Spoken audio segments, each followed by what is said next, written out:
My name is Alex Mitchell, and I'm a marketing communications manager with the Lighthouse Lab Services team. And today we're going to be talking about leveling up your lab career, providing some insider tips, resume advice, and offering an expert Q&A with our both hiring expert and recruiting expert from the candidate side. So we want to say thank you to our team for joining us today. I'm going to go ahead and dive into background on our speakers here. First, we have Dr. Eric Corte. Eric is a CLIA laboratory director and a biochemical scientist who has interviewed hundreds of candidates for nearly every laboratory role, all the way from accessioning to vice president of lab operations. Over his 20 years of laboratory experience, he has found the most fulfillment in fostering professional growth, mentoring his employees, and watching them develop their skills and advance their careers.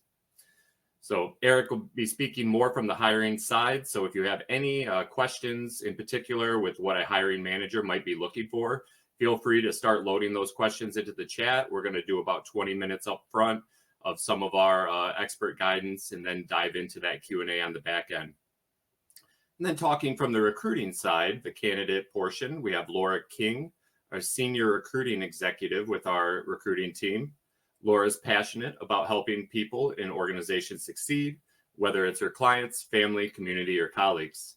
With almost 20 years of recruiting experience, she transitioned to healthcare recruiting in 2020, leveraging her skills in collaboration, efficiency, and project management. Since then, she has driven revenue growth, earned multiple promotions, and now carries a full book of business while supporting recruiting as the team lead. Outside of work, Laura hopes to return to fronting a jazz or blues band, continuing salsa dance, supporting important causes, and enjoying more vacations with her family. I know we all do this year for sure. I'm going to touch on just a few housekeeping items before we dive into our presentation today. If you're having any problems with lag or buffering with this presentation, go ahead and close any apps you might have running in the background. That should help with your speed. This webinar is going to be recorded and we'll send it to you afterwards, so no need to ask for that. If you'd like to download a copy of the slides, some of the tips that we're offering today, you can find those in the handouts section. If you want to, like I said, ask any questions, go ahead and pop those into the Q&A.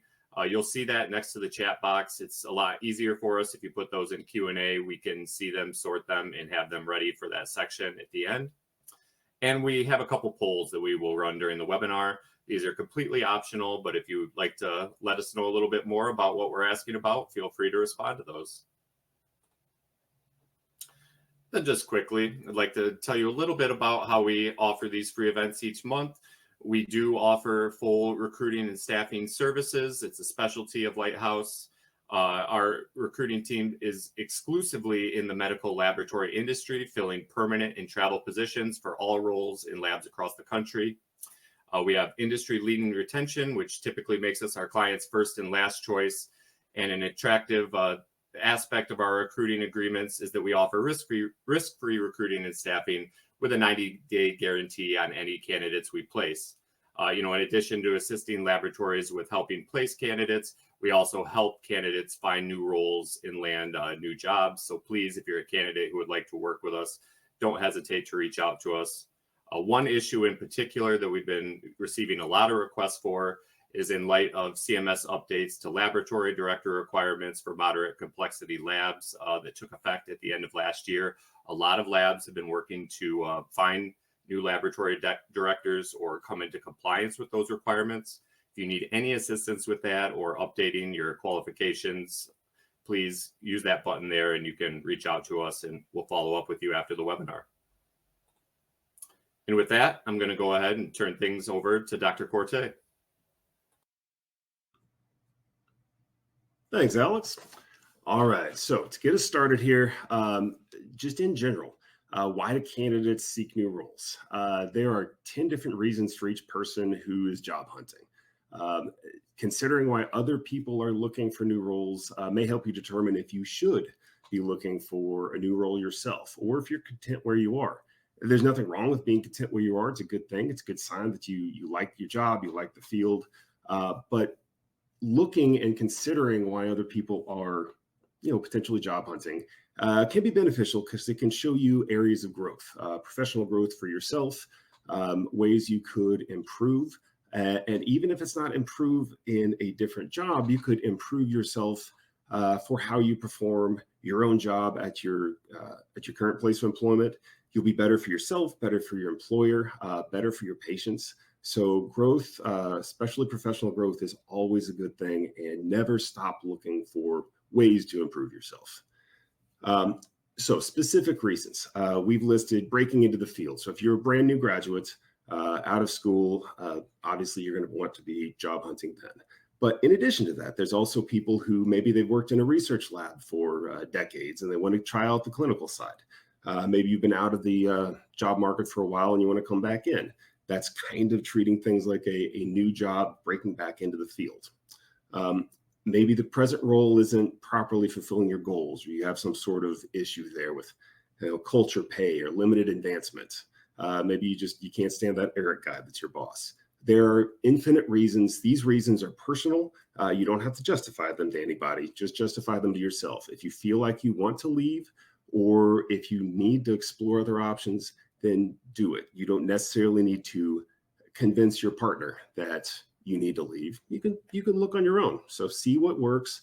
See if something else could fulfill the goals that you have. Maybe you want to move up the professional ladder. This is going to be part of the focus of this talk. So we'll come back to this a lot later. And in addition, maybe you just need to relocate. Maybe your significant other found another job in another city and you need to find a job in that city. Maybe you're just really tired of all the restaurants in town and you need to go somewhere else. Again, this tends to be a much more personal reason and very easy to justify in an interview. So never worry about need to get a new job because you need to relocate. So again, there are more reasons to job hunt than there are people job hunting. So consider your situation and your goals. Be open to ways to address what you feel are potentially shortcomings or ways to improve yourself. Now let's get a little bit more into the workforce itself. I think Laura is going to take a look at this for us. I think you are. Oh, excellent. I can do that too. So, this is based on our survey. We do a survey every year of the workforce happiness goals, things that lab staff would like to improve or change, or things that give them a lot of fulfillment. We do have an aging workforce in the laboratory spaces, due for a lot of reasons. Partly, we don't have as many people graduating anymore. As automation increases, even though our testing volume increases, automation thankfully makes it easier for us to test the volume that we are currently doing across the country in the healthcare system with fewer people. To the point that it does give the individuals more time for growth and for administrative options and improving workflows at the laboratory. Something to notice here, which I always see as a positive, is throughout time you see in general, there's not a big drop off with people in the laboratory. That tells me that the lab is a field that people go into and they like it. They stay in it. It's their career. You don't have people leaving after 5 years to sell real estate. You start in the laboratory, you enjoy the laboratory. It's a good job. It's a good career. It's a career that you can do for decades. It's not one that's going to wear your body out. As long as you maintain proper posture and follow all of those OSHA rules, then this is a job that you will literally be able to do for decades. And it shows it in that people do enjoy the job. People do stick with the job. So we do have a lot of positions opening up as the workforce does get older. But again, the benefit of that, the positive aspect of that is that people stick with the job. It's a good area to work. For sure. And I think that, thinking about what that is and moving on to the next slide, if you are in a position where you're not completely satisfied where you are, how do you apply or approach applying for a new role? And we really dug deep here in our own experience. And Eric, thank you for for taking that last slide. Kind of surprised. But the reality is that we all have been in a position where we felt like we needed to move on, and understanding why you're doing that is really important. So, understanding, I'm going to flip this slide a little bit on its head. Understanding your why is super important. What's got you looking for a new role? This is almost always the first question that you're asked if you get an interview, whether it's the first stage with a recruiter or talent acquisition, or even the hiring manager. They want to know why you're in front of them. What's brought you, to the point where you're looking to leave your present employer, and to really have a good, solid understanding internally what that is, and to be able to articulate that is so, so very important. If you're coming from an environment where it's not a positive place to be, where maybe it's a toxic work environment, or worse, there's been some discrimination or something like that, make sure that you've got a really good answer for that. That may be your truth, but you want to make sure that you're sharing that truth in a way that's diplomatic and not overly negative towards your past employer. So just be really careful about that. It's okay to be truthful that it's not a good, safe environment for you. You really need to find something different. But it may be something completely different to that. Understanding your why is just so, so important. And again, articulating that to the people that you're talking to about the job. And really then, as part of that, know yourself. As you step into this process, you want to make sure that you know how you want to attack looking for a job. When you're looking for a job, it is a job. Anyone that's been laid off or, worse, they've been fired, knows that to look for a new job, you have to devote a lot of time to it. So when you're thinking about yourself and the way that you conduct your life, are you someone that kind of is a jackrabbit and jumps from things to things? We just had a conversation getting ready for this webinar. I said, how do I turn off the chat button? Because I know I'm like a squirrel and I'll look at it and it will bother me. And fortunately, Alex was able to say, you can turn it off this way. And I'm like, thank you. Or are you someone that procrastinates? And if that's the case, how do you set yourself up for success? Make sure that if you're someone that jumps from one thing to another, that you're really looking at this more methodically. You want to look at a variety of different jobs before you attack them. And if you're someone that procrastinates, set small goals for yourself. Just say, today I'm going to look at and apply for one job that I'm interested in, and just set incremental goals. Considering the role is really important. And, I think that, again, when you think about yourself, you want to make sure that the role that you're looking at is going to fulfill your why, and that you're going to be able to meet the qualifications of the journey of looking for a new job. So read the job description fully. Make sure that it's aligned with those goals. Ensuring that you have the qualifications for the job is really, really important. If there are words like preferred or required in the job description, for instance, if it's required that you have a bachelor's degree and you only have an associate's degree, it doesn't mean that you're not a great employee. It just means that they need someone for some reason that has a bachelor's degree or a certification or years of experience. If it's required, it's usually a deal breaker. And don't necessarily pursue it. You can go forward and see what happens, but you may not get a call back. So just make sure that you're really looking for those types of words that are kind of deal breaker words. And then once you get into the process, make sure that you're allowing adequate time for the interview process. And that might be various steps. It might be an initial phone interview, and then a video interview, and then an in-person interview. And then it might be a tour and a lunch, or, if it's a relocation, it might even be a trip to a new city, depending on the level of the position. If it's an executive position, they may bring you in for an on-site, 2-day vetting out. So make sure that you're allowing time. The other thing that and I'm not sure if I cover this on another slide or not, but once you apply for a job, make sure that you have your voicemail set up and that your mailbox is cleaned out so that folks can leave you a voicemail if they're trying to reach you. I don't know how many times I try to reach a candidate and I can't get through to them. So that kind of leads us to the next step of how to prepare for that next step, how to prepare for the interview process. It is a process, it's a life cycle. So you want to make sure, again, that you're allowing for adequate time. One of the things that's super, super important is that you spend a little time understanding who the employer is. If you're working through a recruiter like Lighthouse, you may not necessarily know when you apply for the job who the employer is, but in that first conversation with the recruiter, you need to ask who that is.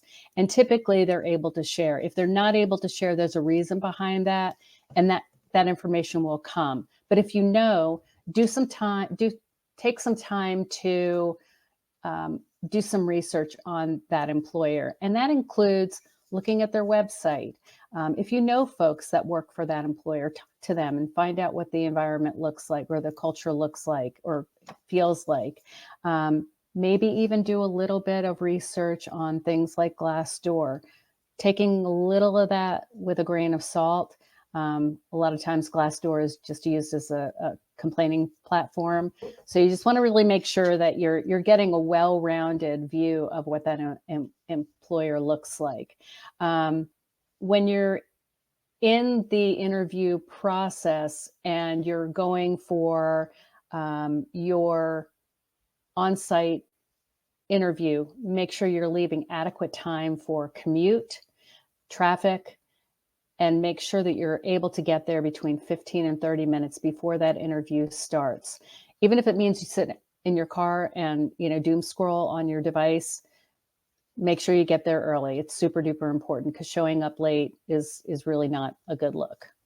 And what to expect when you get there, potential employers, they're interested in what you're going to bring to their work environment. What are you going to do to make their lives easier, to make their team more cohesive? Make sure you give examples of how you've performed in your work in the past that have been beneficial to your employers, your past and present employers. Super important. A lot of times when you get in an interview, you get a little bit nervous. So make sure you're writing these things down, have them handy with you. Even if you just do the exercise and write some of this stuff down in advance, that's really great. There's also some methods that you can study, like the STAR method of interviewing, that really helps you prepare for answering interview questions articulately. And it's super, super helpful. I need it because I tend to blather on. I'm sure you guys didn't already know that. And then follow up, it might feel a little passé, but you would be surprised at how many people don't send a thank you note these days. I will tell you though, it has tipped the balance for some of my candidates. When it's neck and neck between two candidates and one sends a thank you note and one doesn't, that could be a really deciding factor. So don't be afraid to do that. It's really not passé. It's something that's very much appreciated because it's not done very often. And then when you're talking about remote interviews, you want to make sure your technology is working. You want to make sure that you're still dressed professionally. And for the folks that are in the lab that work at the bench on a day-to-day basis, if that means that you're in your scrubs, that's okay. Everyone knows that that is your professional dress, and that's okay. If it's an executive level position, a jacket, not necessarily a tie, a dress shirt is absolutely appropriate. So you just want to make sure that you look the part, that you've tested your mic, your camera. If you need to do a dry run with a friend beforehand, that's always great advice.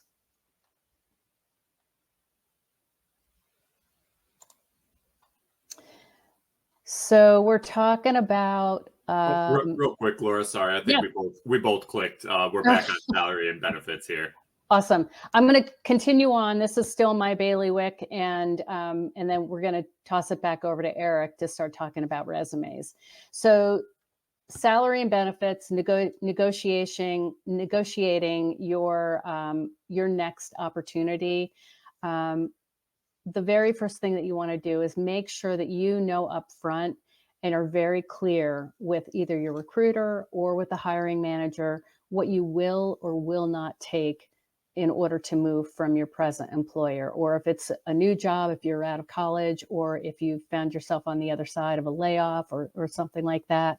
Most of us want to at least remain flat in our income and hopefully continue to increase our revenues over time.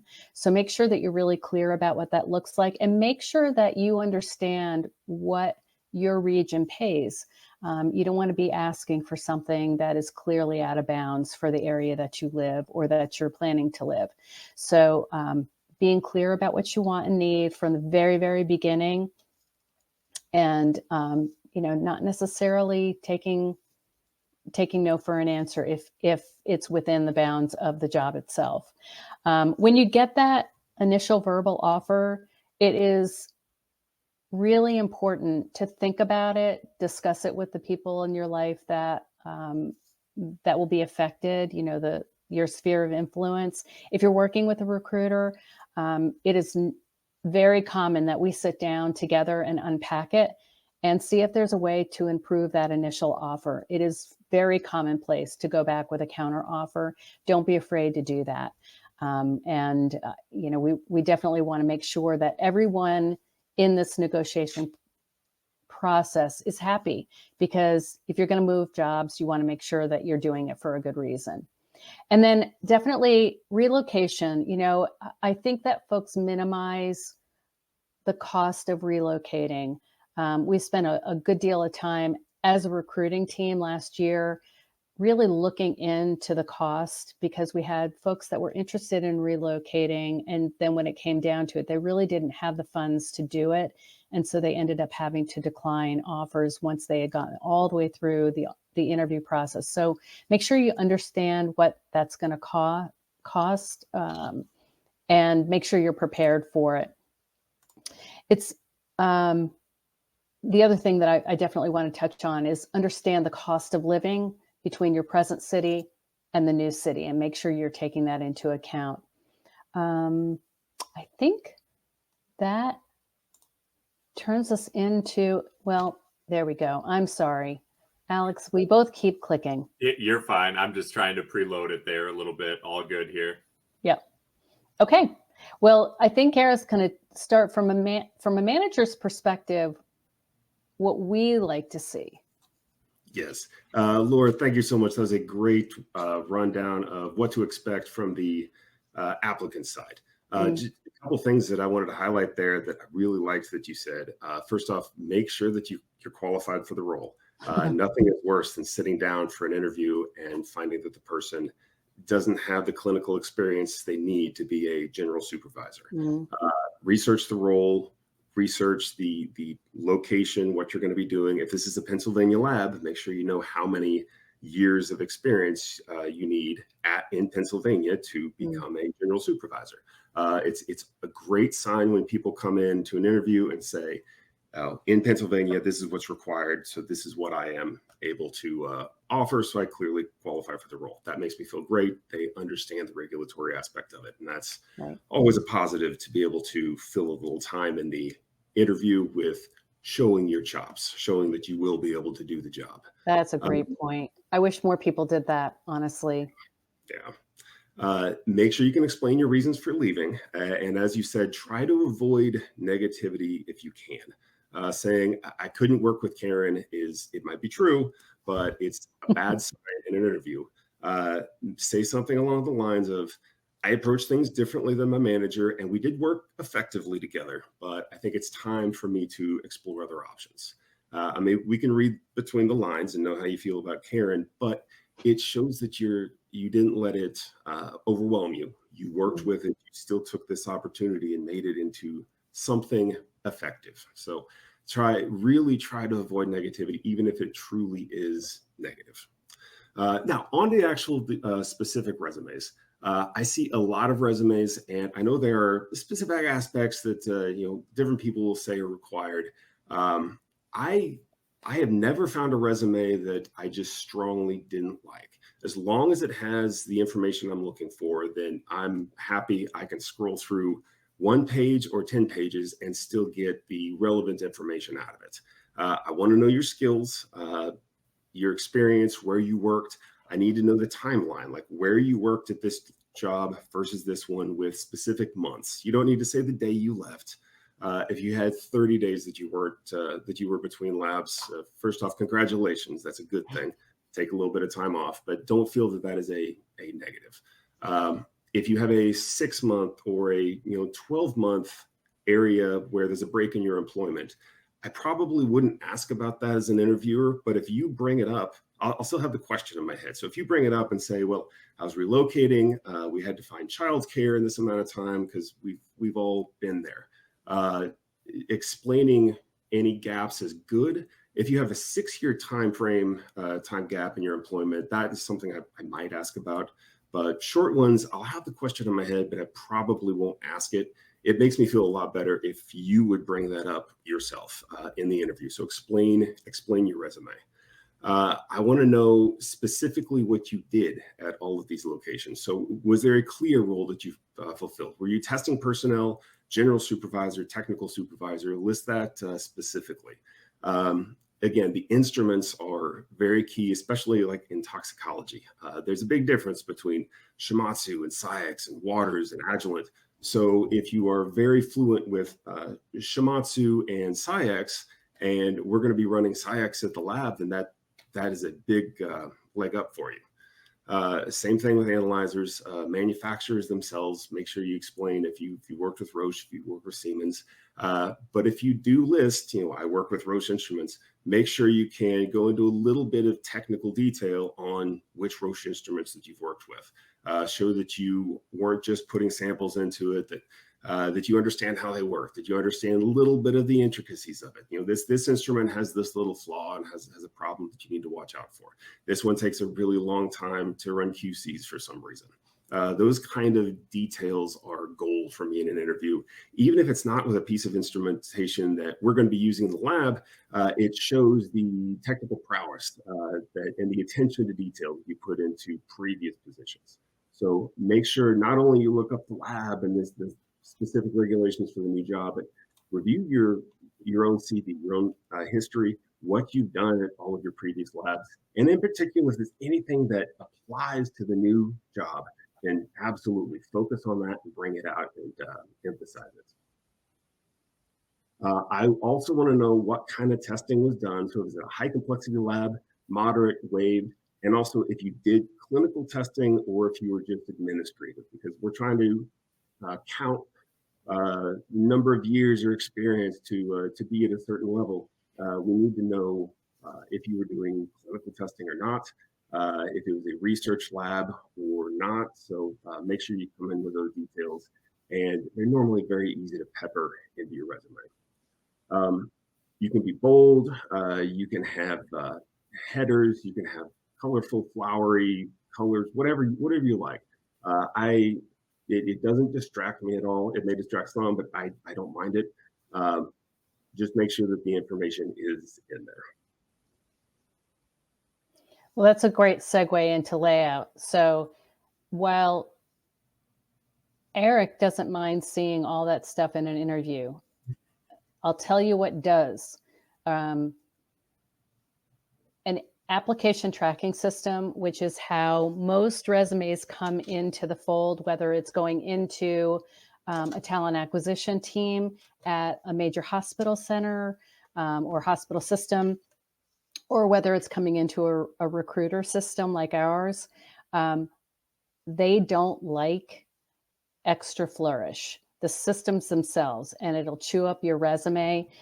Sometimes it won't be a huge problem, but it could make text bleed to make it really difficult to read your resume. So my rule of thumb is, and I took a bunch of courses when I first worked in recruiting with this organization, and the best advice today because of application tracking systems, or ATS short, is to keep your resume as simple as possible from a formatting perspective. Use one font. You can bold, you can change font sizes, but for the most part, extra graphics or even your own logo, if you have your own personal logo, those can really be eliminated. Extra boxes where you might have, thinking that it's making your resume look different or standing out, different boxes like with different skill sets. Eliminate boxes or anything that is an extra flourish that isn't necessary. The substance of your resume is the most important part. The look and feel of it, or thinking that your resume, by standing out, by being fancy, it just doesn't necessarily convey in 2025. So simple is better when it actually is coming into a system. And I think that Eric really touched on all of this. Make sure your education is listed. Make sure that your certifications are listed. I can't tell you how many times I get a resume from someone, and we're going through hundreds of resumes a week. If your certification is not noted and the position requires a certification, I don't necessarily have the time to call you and ask you, even if it looks like you might have it because of your education. Let's just say you have a bachelor's degree in medical lab technology. If your certification isn't noted on your resume, I'm not always going to take the time to call you and say, well, you've got your degree, so did you get your certification right after that, after you finished your clinicals? Sometimes I will, but not always. So make sure it's on there because we want to see that kind of thing. And any other relevant experience. The most important thing, and I get this question at least once a week still, it is a myth that your resume should be one page. The days of people printing out your resume and having it in paper on their desk, they're gone. Where a thank you note is not passé, a printed out resume is. We are all looking at your resume, sometimes even on our mobile device, scrolling with our finger. Most of the time on my laptop, I'm scrolling, I'm doing Control F, looking for things in the resume. So if it's in there, it's okay. Now, if you're a new graduate and your resume is 3 or 4 pages long, you may want to condense that.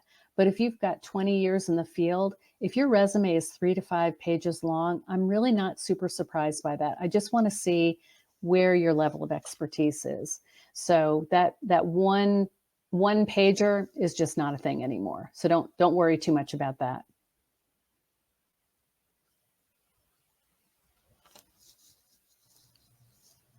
All right. And I know we're getting a little bit short on time because I want to make sure that I leave a solid 20 minutes for questions. Yeah, we've got a lot of. I thought you were going to do 20 minutes of talking about this slide. No, we've got a lot of questions that pertain to career path and certification. So feel free to take a few minutes here, Dr. Okay. Well, I'll do a few minutes. I won't go into a ridiculous detail.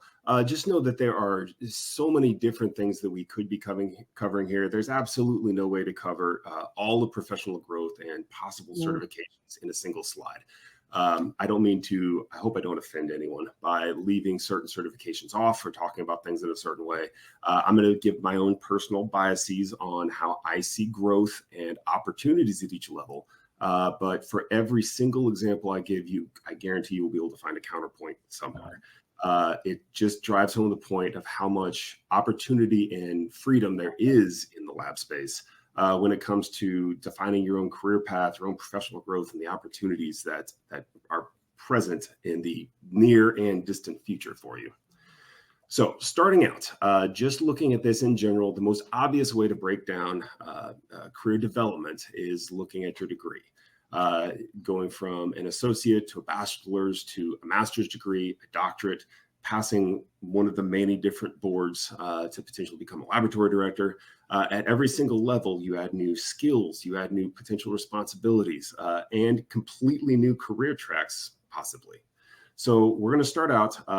There is absolutely no reason that you have to progress in your career from the left of this page to the right. There's no inherent benefit by adding more degrees. If you are completely happy with what you're doing,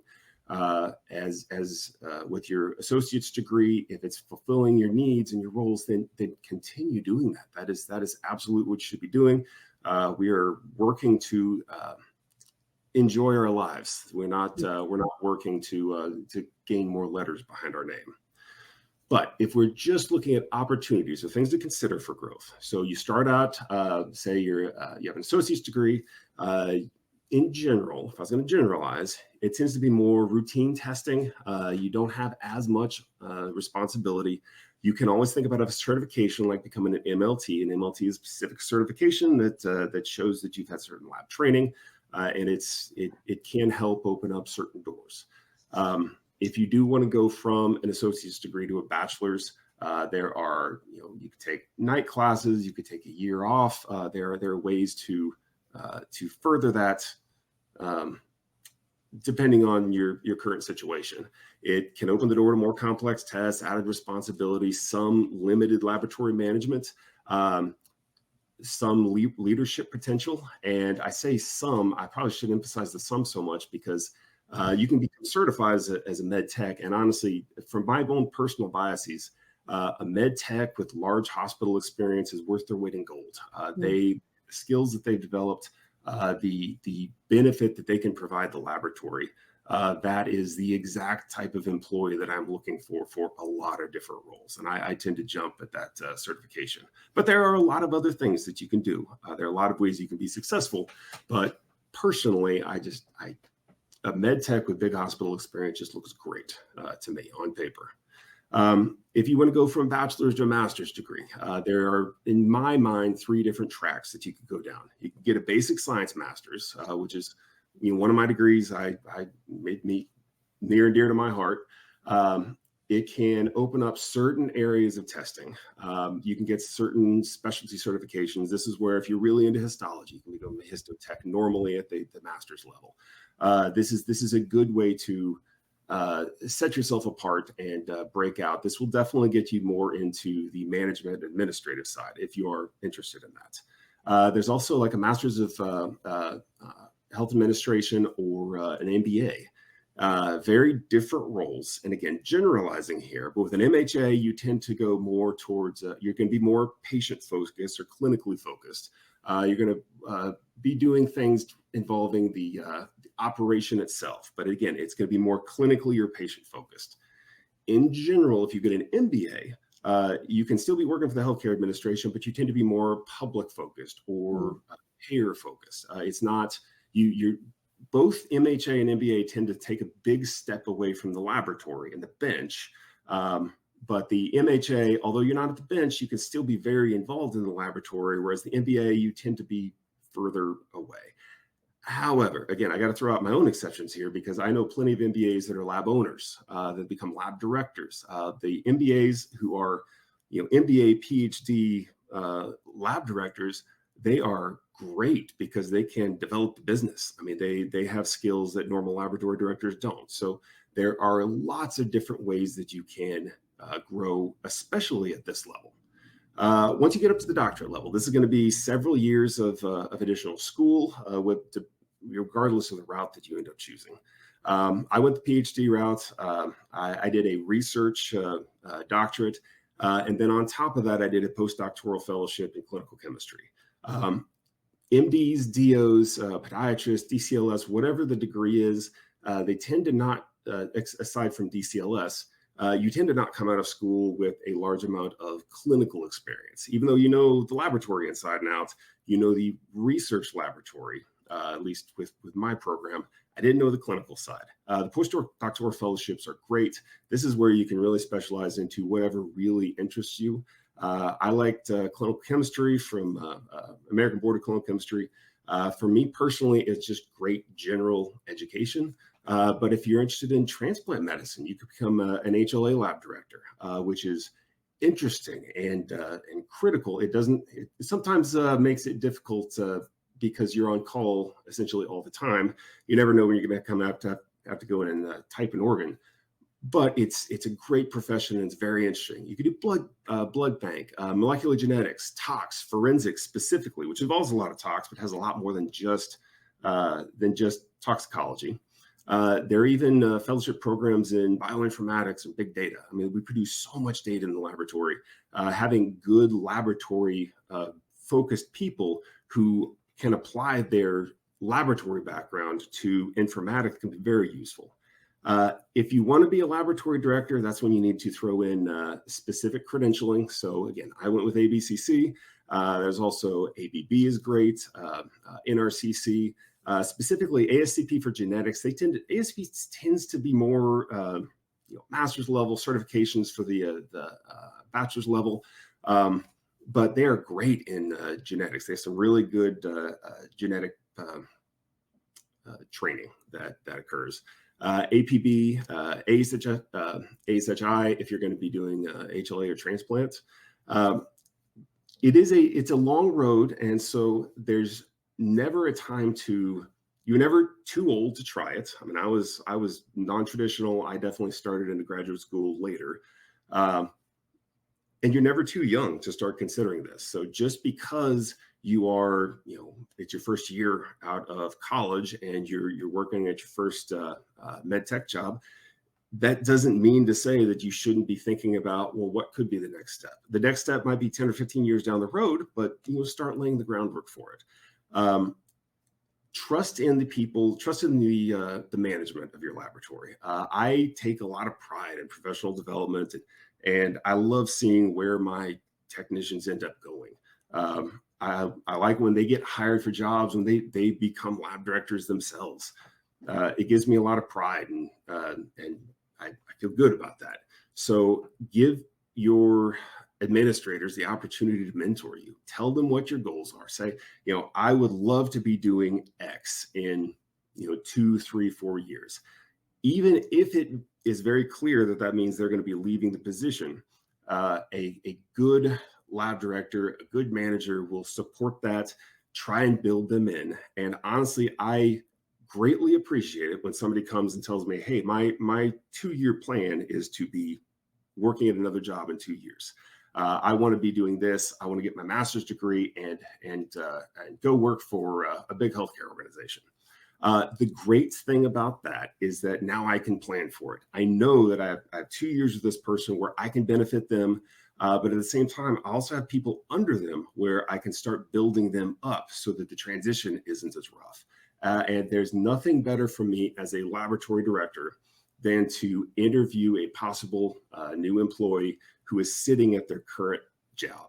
If they're sitting at their current lab and interviewing there, that means they've talked to the laboratory. They have a good relationship with them. The laboratory supports them moving on. That says good things about the laboratory. It says good things about the employee. And that, I think, is beneficial all around. Thank you for that, Eric. I think that was a really great walkthrough and covered a lot of ground in our questions. And Laura as well, thank you for all your advice in the middle there. We're going to go ahead and dive into our Q&A with the last 15 minutes we have here. Got a lot of great questions here. And I think we're going to start kind of broad here. We've got a few different questions about artificial intelligence, and I'd like to tackle it from 2 different perspectives. More broadly from the lab side, Eric, we've got some questions. How might AI affect the laboratory field in general, or what are some of the ways that you've already seen it impact the field? It is going to change things. I'm very, very confident of that, both positively and negatively.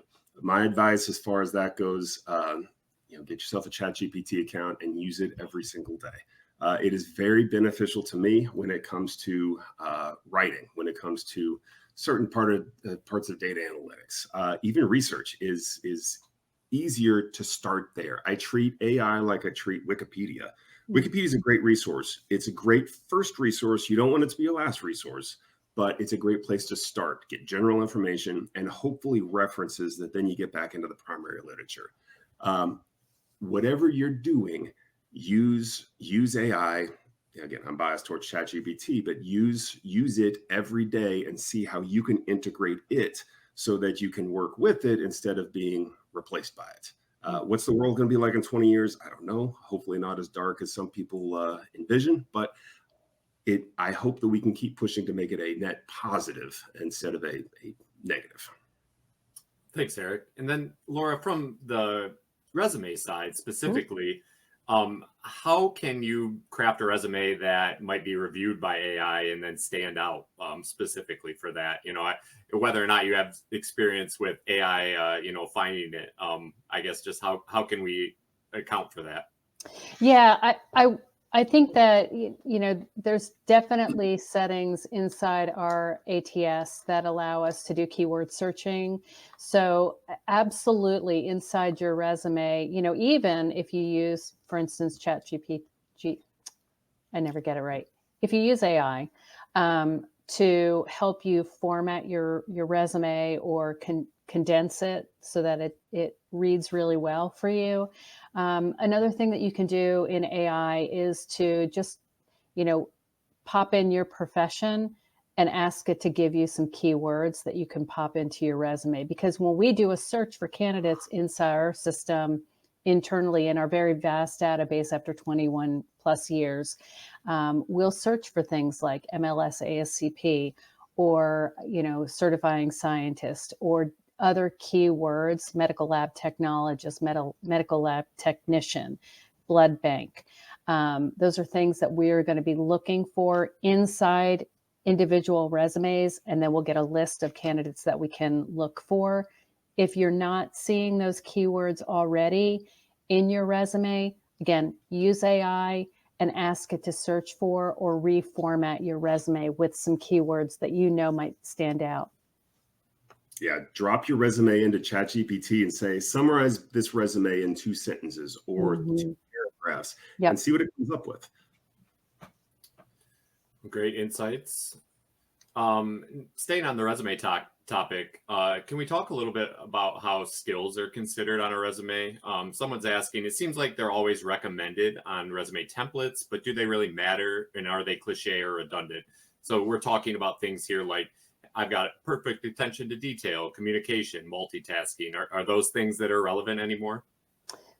Not really. I mean, it's a nice to have, but it's not something that we're going to focus on in great detail. Again, the things that are important, and Eric, definitely jump in: education, years of experience, certifications, and instruments. Those are also important. But those skills, those soft skills, while I know that those are great buzzwords, it's not something that we're going to be looking for in the resume search inside our database. Your opportunity to show us who you are is when we get a chance to talk to you. I agree completely. The days of putting skills Microsoft Word are gone. If you've made a resume, then you can probably use Word. I agree completely. I think having the job description under each place of employment, saying what you did there, is much more beneficial. Focusing on the things, like we said, that are the high value that the employers are looking for, what the LIS was, what the testing type was, what your actual job was, instruments. Yes, exactly. All right, moving on here. This might be more for Eric, but if someone was looking to transition to a leadership role from the bench without previous leadership experience, what might you recommend for kind of a first step for that individual? I would hope that you currently have leadership that would be beneficial, that would be supportive of that. So if you have a manager or a supervisor that you like and trust, that you feel like you could be a little open with, ask them their advice. See what you're doing well, see where you're weak, see if what their advice is on how you could just start with taking more responsibility. I've had some technical staff that were great at identifying problems. They see a trend in maybe a cert analyte that's going one direction or another. They start pulling out data, and it warms my heart to have them come to me with a spreadsheet of look at the last 40 results for this target. The curves are shaped funny. These don't seem right. We re-prep them and they don't repeat. That shows me that someone is not just slinging samples, that they're actually thinking critically about what they're doing, that they want to improve what they're doing. And that's the kind of person that I would want to promote development of. I want to try to push them into a more managerial role.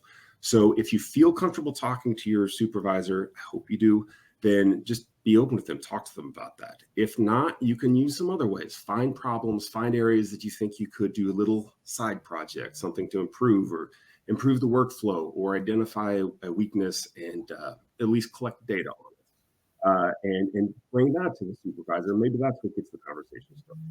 Know the supervisor very well, then bring them something to get them excited about talking to you. Perfect. I'm going to try to kill two birds with one stone with this one. Got a couple questions about the travel field. So Laura, could you potentially speak to how is the field right now looking for folks that want to be dedicated travelers? And then as a kicker, what if someone's been traveling for a few years and would like to kind of get back into a permanent role? Let me take the second one first. I think that there's lots of opportunity to transition into a full-time permanent role from a travel opportunity. You're bringing a wealth of knowledge because you've seen so many new and different things out there in the travel life.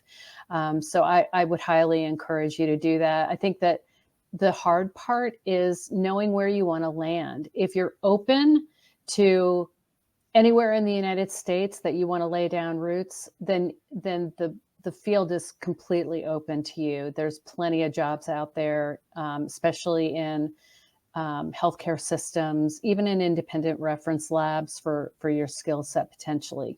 I would say that, if you have a very specific location that you want to lay down roots, it's going to be a little bit more difficult.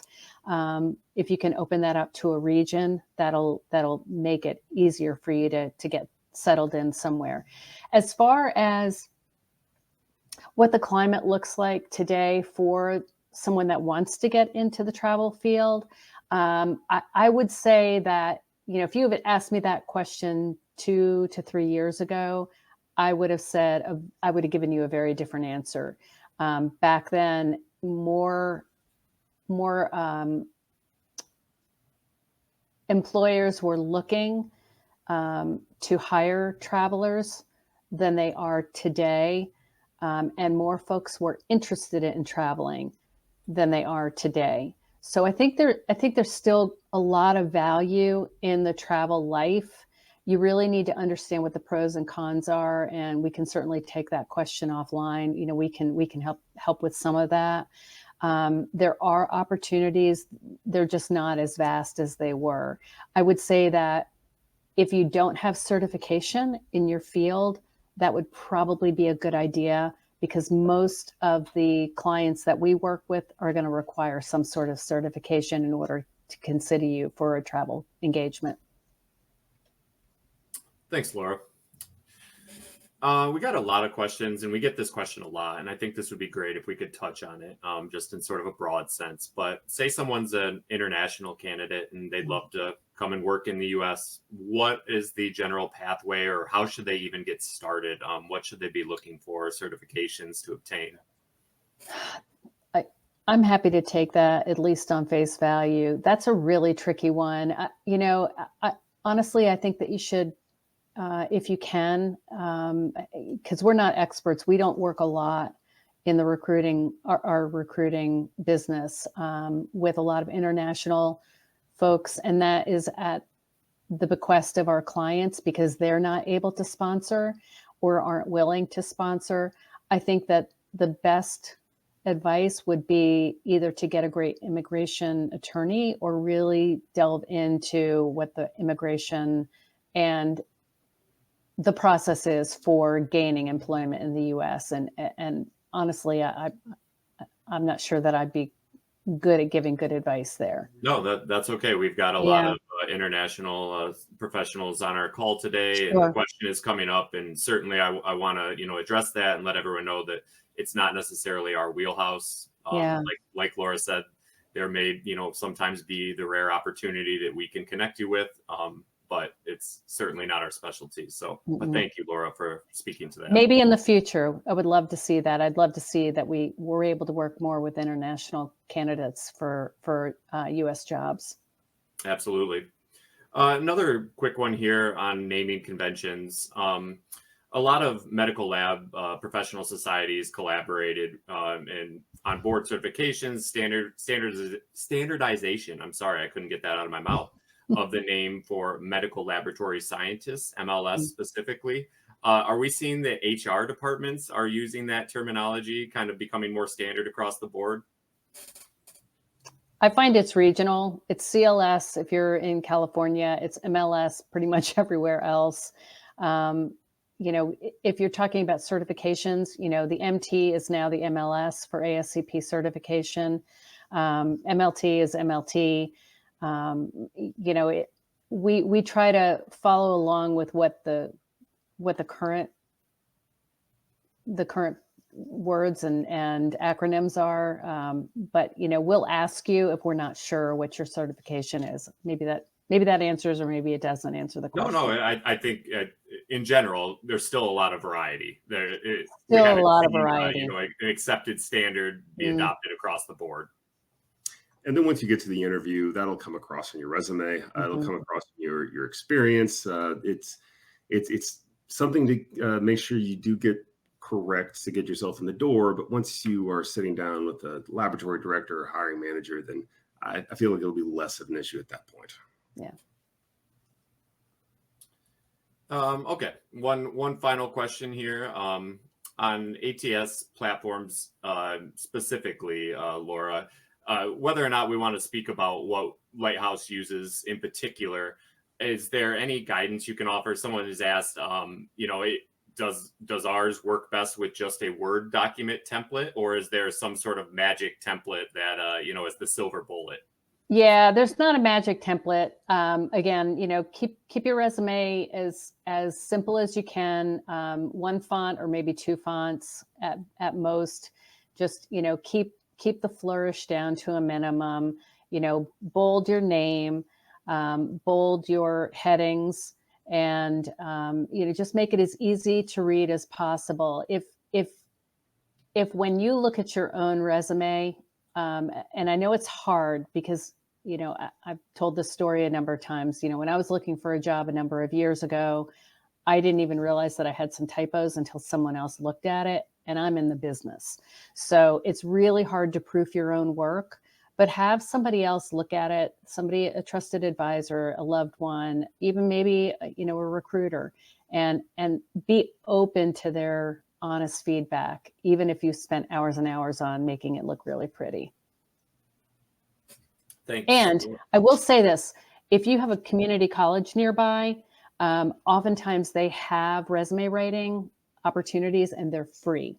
So if you want to look into that, that's always a great way to improve your resume writing skills, cover letters, and even your LinkedIn profile if that's something that you want to set up.